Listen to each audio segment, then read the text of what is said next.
Season 1 of From introduces Boyd Stevens, the sheriff of a town filled with residents who are unable to escape. The main road is blocked by a fallen tree, and all other routes supernaturally double back into the town's center. At night, the town is preyed upon by deadly human-like creatures, forcing residents to remain indoors and ward off the monstrous threats with mysterious talismans. After an extended period of peace in the town, the residents' lives are disrupted by the arrival of the newest trapped inhabitants, as an RV containing the Matthews family, parents Jim and Tabitha, and children Julie and Ethan, are run off the road by the drunk driver Toby and his friend Jade. Boyd leads a group to rescue the new arrivals, including the injured young Ethan, who begins having a seizure, and explains to them the mysteries and horrors of their new home. As the Matthews family survive their first night, Boyd explains his own history in the town. A few years prior, Boyd, his wife Abby, and their son Ellis similarly found themselves rerouted on a road trip by a fallen tree into a town they can't escape. Back then, the residents were led by a woman named Donna and the priest, Father Khatri, though everyone lived in a constant state of fear of the creatures. Boyd and Abby quickly took charge to better prepare the residents to not just survive, but actually live. As Boyd went venturing off for answers about their strange new home, Abby's mental health began to deteriorate. Ellis warned his father that Abby needed him present, but Boyd ignored his son to continue working for the community. While out exploring the surrounding woods, Boyd was one day forced to take shelter at night in a nearby cave to evade the creatures. There, he first discovered the mysterious talismans and their ability to ward off monsters. With these talismans, the town could now have some sense of comfort at night, knowing they will be protected. When Boyd returned to town the next morning, Abby had become consumed with the belief that she was living in a nightmare, attempting to shoot the town residents dead to wake herself and everyone else up. When Abby pointed her gun at Ellis, Boyd was forced to shoot his own wife dead, leaving him heartbroken and fracturing his relationship with Ellis. Now, Boyd explains the Matthews family must take part in the choosing ceremony, where they will decide whether they want to live in the town, led by Boyd, where residents try to live normal lives and strive for one day finding a way to escape, or the nearby colony house, led by Donna, where the community lives a more free-spirited lifestyle, embracing what little time they may have left. And though Jim, Tabitha, and Ethan choose to live in the town, Julie chooses to live in colony house, revealing she knows her parents had intended to divorce after one last family vacation, and rebukes them for keeping this a secret. At the colony house, Julie befriends Boyd's estranged son Ellis and Ellis's girlfriend Fatima. Elsewhere in the town, Boyd's loyal deputy Kenny arrives at the clinic to discover that in the night, someone let the creatures inside, resulting in the death of not only the drunk driver Toby, but also Kenny's own father, being Kyan. Kenny finds comfort in his mother, diner manager Tian-Chen, and his crush, Dr. Kristi. Although Kristi has developed mutual feelings for Kenny, she resists pursuing a relationship, holding on to the hope of one day escaping the town and reuniting with her fiancé Mari. While acclimating to their new lives, the Matthews family witnessed the public punishment of a resident named Frank, whose drunken carelessness led to the creatures killing his wife and daughter. For his sins, Frank is locked inside the box at night, with no talisman for protection, allowing the creatures to prey on him. Meanwhile, Jade is a wealthy software developer who moves in with Kenny and his mother Tian-Chen. Although Jade first struggles to believe the supernatural events occurring around him, he does confess to seeing a screaming man crushed by a boulder in the nearby root cellar, but Kenny dismisses these claims as hallucinations. While living with Kenny and his mother, Jade's pompousness constantly annoys them, though he does eventually win Tian-Chen over by helping her grieve her husband. Meanwhile, Ethan befriends the strange colony house resident Victor, who has been stuck in the town since he was a young boy. The pair bond over their shared visions of a boy in white. Victor explains that the first time he saw the boy in white was the last time the town had two different arrivals on the same day. Victor then shows Ethan a faraway tree in the surrounding forest, whose hollow in its trunk can teleport people to another random place in town. Elsewhere, town resident Sarah has been plagued by voices commanding her to commit sinister acts, like secretly killing Toby and allowing the creatures to enter the clinic. As Sarah prepares to follow the voices' commands and kill Ethan, her brother Nathan intervenes. Ethan manages to escape, while Sarah accidentally kills her own brother. Father Khatri then secretly captures Sarah and questions her about the voices voices that she has been hearing, explaining his own theory that all of the town residents are a part of God's plan for a new chapter of the Bible. Sarah explains that the voices warned her that the arrival of Jade and the Matthews family would bring death to everyone in the town, but by following the voices' commands, everyone would be saved and finally allowed to leave. Tabitha Matthews becomes obsessed with the town's electricity coming from no discernible power source. Realizing that all electrical wires seem to only lead down into the ground, she begins digging into her new basement to find the power source. During this excavation, Tabitha experiences a strange vision of a mysterious lighthouse. Further confounding Tabitha is that in the diner's storage, filled with belongings of dead residents, she finds a bracelet that she had made for Jim that he had lost several years prior. Jade is determined to find a way to leave the town and begins trying to craft a radio. While trying to raise an antenna in the woods, Jade hallucinates the bloody aftermath of a Civil War battle and sees a strange symbol carved into a tree. Tian-Chen shows Jade a notebook from the storage room that contains drawings of the same symbol, as well as a photograph of Victor as a young boy.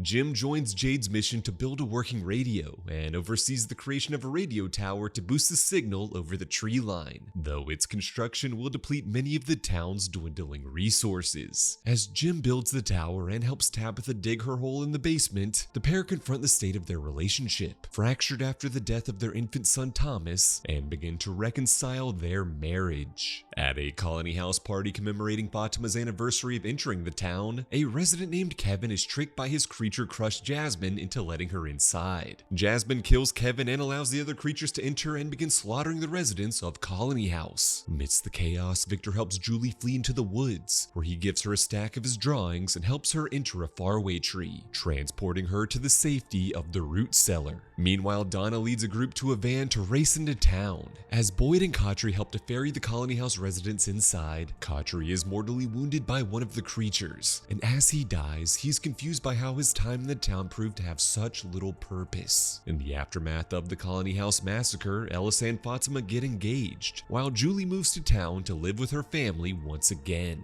Ethan becomes obsessed with the seemingly prophetic drawings that Victor gave Julie, and becomes determined to understand their meaning. With fear and desperation growing throughout the town, Boyd decides to venture off into the dangerous and uncharted forest, hoping to find answers or a way out. Boyd looks to Kenny as a surrogate son and successor as the town's leader, and entrusts him to protect the residents in his absence, while also confessing that he has early onset Parkinson's. Fatima helps encourage Ellis to finally reconcile with his father before his departure, allowing Boyd to profess his pride and love for his son. Inspired by Khatri's faith, Boyd decides to take Sarah with him on his journey into the forest, believing she can use the voices she hears to guide them. On Boyd and Sarah's journey into the forest, they find a tree adorned with glass bottles. As Boyd investigates the bottles, Sarah has a seizure. While tending to Sarah in their tent for the night, Boyd reads a message from a bottle that simply reads 1864. Sarah hears the voices again, warning that there are more dangerous things in the forest than the creatures, and calls Boyd by the nickname that his wife Abby used to use. An unseen force then attacks the tent and drags it through the forest, leaving Boyd and Sarah with no idea where they are or how to return home. Back in the town, Jim's group successfully erects the radio tower and acquire a signal, just as a massive storm approaches. Jim manages to make contact with someone on the radio who shockingly calls him by his name and warns that Tabitha should stop digging her hole.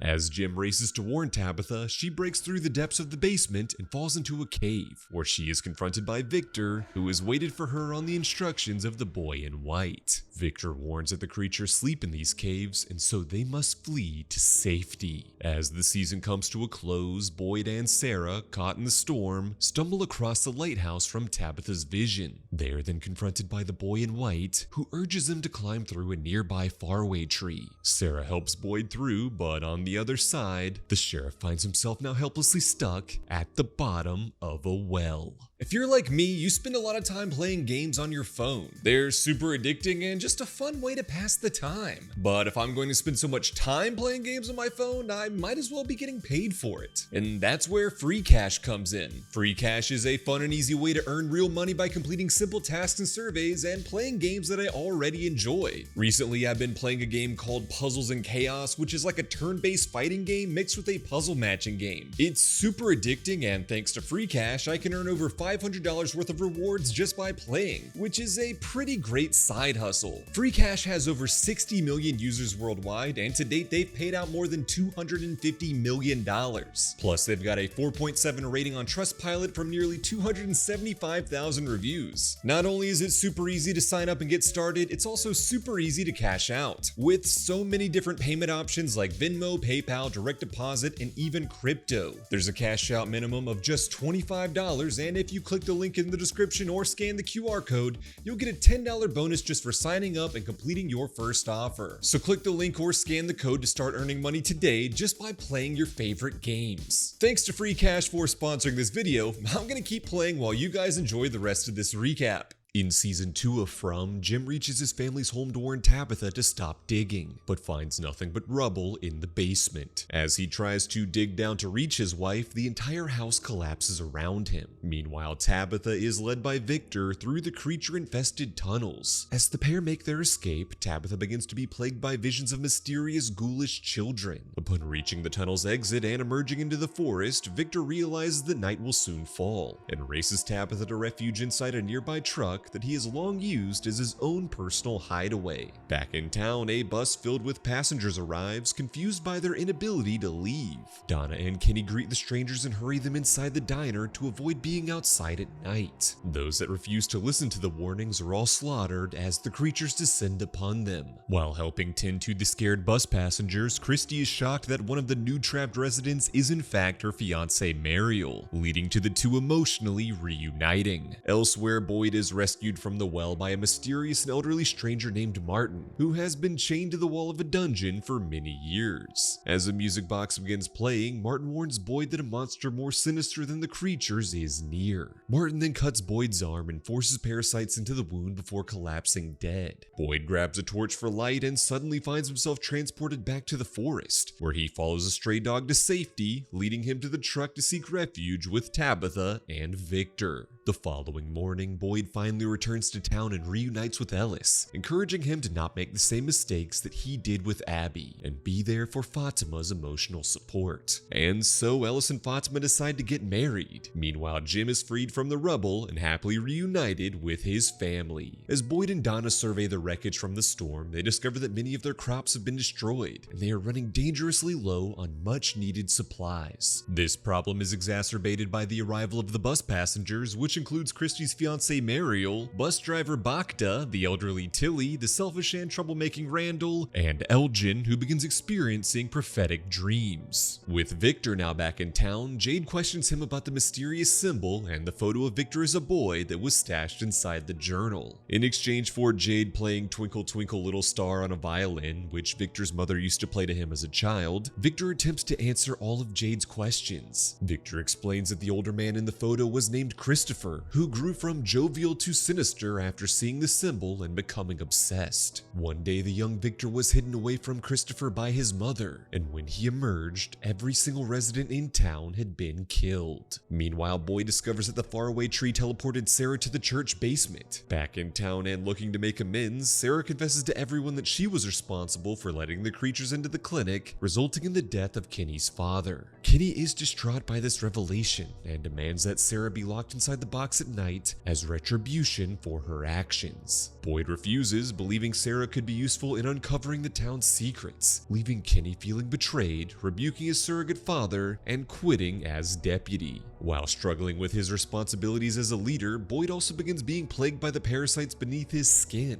as well as constantly hearing the music box and seeing visions of a ballerina. Elsewhere, bus passenger Tilly is suffering from cancer and gives her stash of much-needed liquid morphine to Kristi for safekeeping at the clinic. Mariel, a recovering drug addict, secretly begins stealing the morphine. Kristi catches her fiancé in the act, leading to Mariel explaining that she was on her way to rehab when her bus got stuck in town, having relapsed into her old addictions following Kristi's disappearance. And now that the lovers are reunited, Kristi vows to help Mariel kick her addiction once again. Fellow bus passenger Randall grows antagonistic and resistant to the town's rules, getting himself kicked out of Colony House and instead taking up residence inside the abandoned bus. After discovering that Randall has a drone, Jim seeks his help to fly the radio antenna above the tree line. As the pair work together, they bond over a shared theory that all of the town's residents are being observed by some unseen force as part of a mystery experiment. Jade and Tabitha begin to bond over the various visions and hallucinations the town is showing them, like the symbol to Jade and the ghoulish children to Tabitha. When Tabitha reveals that she had seen the symbol inside the tunnels, Jade grows frustrated with Victor for having not previously told him this revelation. Tabitha takes a gentler approach in dealing with Victor, and he shows Tabitha pictures that his sister Eloise had drawn when they were kids, before her death with the rest of the town. Jade realizes that one of the pictures depicts the Civil War, like his previous vision, while Tabitha realizes that one of the pictures is of the lighthouse, which Victor explains his mother was journeying to the night of the massacre to save the children. Meanwhile, tensions grow amongst the town residents as food supplies have dwindled following the storm washing away all of the crops. While trying to calm an angry resident named Dale, Ellis is accidentally stabbed and raced to the clinic. Though his son is in need of a blood transfusion to save his life, Boyd worries about passing the parasitic worms to Ellis. And so Boyd devises a risky plan, going outside at night and attracting a smiley-faced creature and forcing it to absorb the parasites. This not only cleanses Boyd's blood, but also shockingly kills the creature. As Boyd gives his blood to Ellis, saving his life, Kristi performs an autopsy on the first creature that the town has ever killed. She discovers that the monster has no blood, but does collect its bile to test if it will have a similarly lethal effect on the other creatures. While struggling with the lack of food, the town residents also begin suffering from horrifying dreams that harm them in real life, forcing Boyd to warn everyone to stay awake or sleep in shifts. Kenny has a dream about the music box where a voice warns him that 3 residents will die unless the melody is stopped. Elsewhere, Randall becomes obsessed with the idea that he is the subject of an experiment, that the creature's attacks are fake, and that some of the other town residents must be in on it. To test this theory, Randall captures Donna and threatens her at knife point. Jim and Boyd arrive to save Donna, but Randall throws away their car keys to force them into staying outside at night and facing the creatures. As Jim hotwires the van, Boyd coats his bullets in bile to use against the approaching creatures, though they unfortunately have no effect. As Boyd, Jim, and Donna flee to safety in the van, Randall heads off alone into the forest, where he is overwhelmed by a swarm of cicadas. Boyd, Jim, and Donna reach Colony House, where Mariel and Julie separately have visions of similarly being swarmed by cicadas, leaving them both comatose. The next morning, Randall is found in the forest, unharmed by the creatures, but having also fallen into a coma.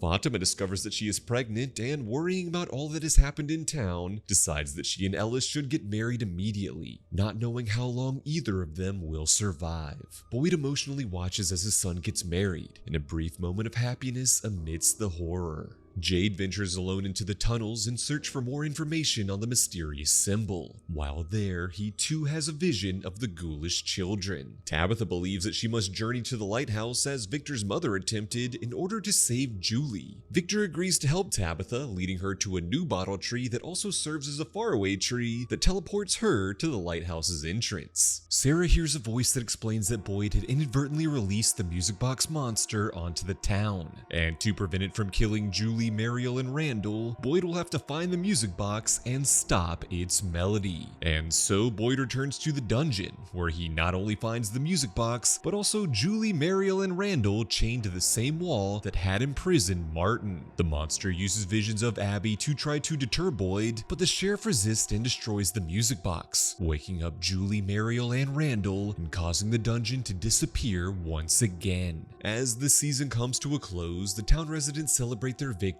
over the music box monster, unaware that elsewhere in the forest, Tabitha is ascending the lighthouse. Upon reaching the top, she is pushed out of a window by the boy in white, leading her to wake up inside a hospital, somehow now outside the town, where a doctor claims that she had been found in the woods by hikers 3 days prior.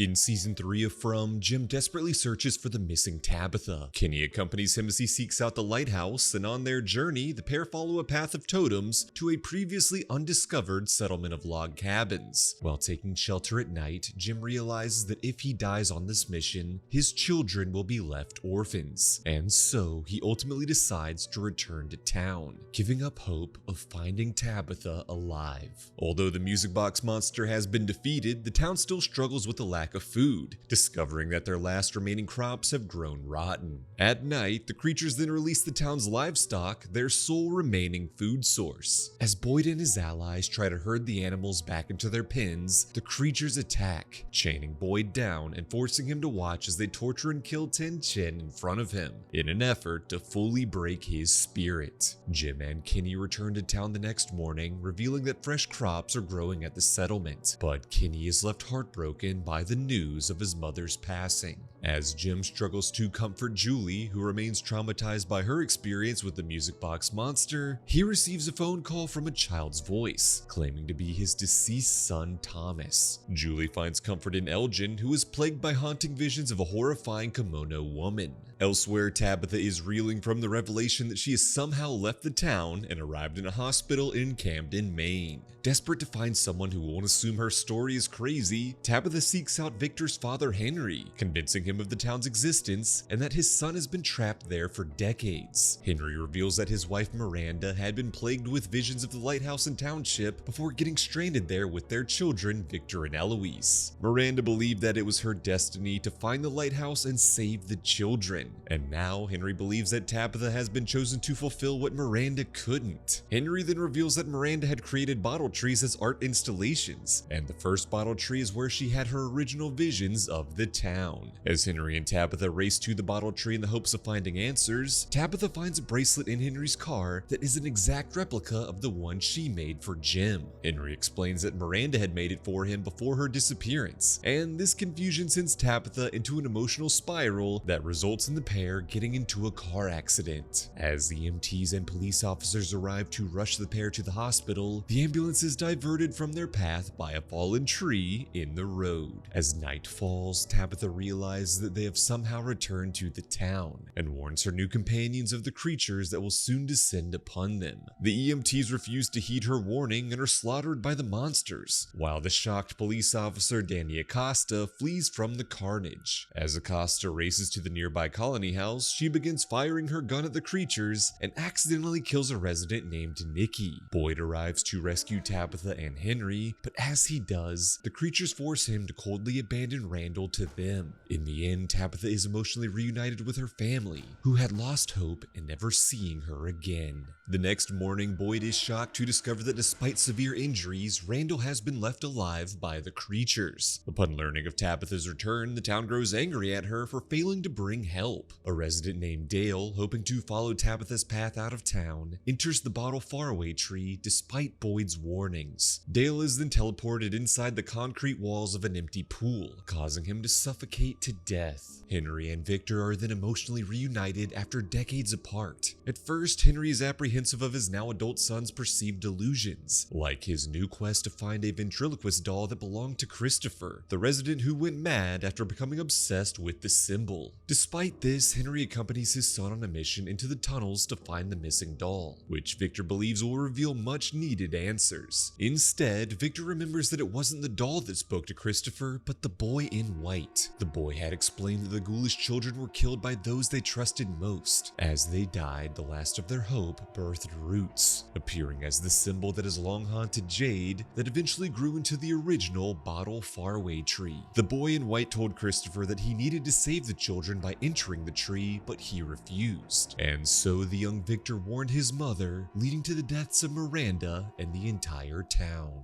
Despite their initial happy reunion, Jim and Tabitha's marriage strains once again as Tabitha begins devoting her time to helping Jade in his obsession with the symbol. As Jade tries to determine the meaning of the numbers written inside the bottle tree bottles, Tabitha realizes that she had dreamt of the town and the log cabin settlement as a little girl, leading her to believe that she was fated to be there. Julie and Randall bond over their shared experience with the music box monster. As Julie tries to calm the terror that now grips her every thought, she returns to the dungeon, station, where she has a vision of being there the night that Boyd was trapped in the well and being instructed by Martin to toss the sheriff a rope to help him escape. When Julie recounts this vision to Ethan, he theorizes that she has the ability to travel to past chapters from the town's story, though warns that it is impossible to change history. Elsewhere, Ellis grows concerned by Fatima's pregnancy as she begins coughing up blood, suffers from erratic mood swings, and completely loses her appetite. Secretly, the only thing that satiates Fatima's hunger is feeding on the rotten crops. Kristi uses an ultrasound from the ambulance on Fatima and shockingly discovers that there is nothing in her womb. This leads to many residents of the town to fear that Fatima is going crazy. As Fatima attempts to resist the urge to feed on the rotten crops, she is comforted by Tilly. Unfortunately, Fatima suddenly turns violent and kills her. Boyd helps Ellis cover up this act while Kenny and Officer Acosta begin an investigation, viewing Sarah as their prime suspect due to her past acts of violence. Meanwhile, Elgin finds an old Polaroid camera which begins printing photos to communicate with him. Guided by these photos, Elgin captures Fatima and locks her in a secret room inside the root cellar, claiming that there is something growing inside of her, but it is not her baby. Elgin then begins force-feeding Fatima his own blood, causing her pregnancy to rapidly develop. While searching for Fatima, Boyd and Kenny finally reconcile, and Kenny reassumes his position as deputy. Tabitha and Julie are led to the root cellar by the ghoulish children, where they find Victor, who emotionally blames himself for inadvertently leading his mother to her death. As Tabitha comforts him, she has a vision of the night of Miranda's death. Fearing for Tabitha's safety, Jim relents in turning to Jade and his obsessions for help. Henry then comforts his son, assuring Victor that he was not responsible for the deaths and that he is deeply loved. When Ellis realizes that Elgin has hidden away Fatima somewhere, Boyd contemplates violently torturing him for answers. Not wanting the sheriff's morals and spirit to be broken by the town, Sarah secretly tortures Elgin herself, gouging out his eye before he reveals Fatima's location in the hidden room of the root cellar. In the root cellar, the kimono woman helps Fatima give birth to a strange amniotic sac, which she then takes through a hatch in the floor. Ellis rescues Fatima, who reveals that she has learned that the creatures sacrificed their children to gain immortality. Meanwhile, Boyd pursues the kimono woman through the hatch and into the underground tunnels. There, Boyd watches in shock as the sack opens and rebirths a smiley-faced creature that he had previously killed with the parasites. As the season comes to a close, Jim, Tabitha, and Jade discover that the numbers within the bottle tree bottles correspond to music notes, which Jade then plays using Miranda's violin. This melody attracts the ghoulish children, though Jim is unable to see them. Tabitha finally realizes that she and Jade are in fact reincarnations of Miranda and Christopher. As Jim tries to process this revelation, he is confronted by a future version of Julie, who warns him to run away in the hopes of changing his fate. Unfortunately, Julie is too late, as Jim is confronted by a man in a yellow suit, revealed to have been the voice that Jim heard on the radio, and brutally murdered in front of his own daughter. And that's everything you need to know before From Season 4. Hope you enjoyed the recap. I've still been here playing Puzzles and Chaos, trying to reach Castle Level 30 so I can earn a $292 reward on free cash. If you want that $10 bonus just for signing up for free cash, click the link in the description or scan the QR code. Thanks again to Free Cash for sponsoring this video. Now I'm gonna get back to gaming.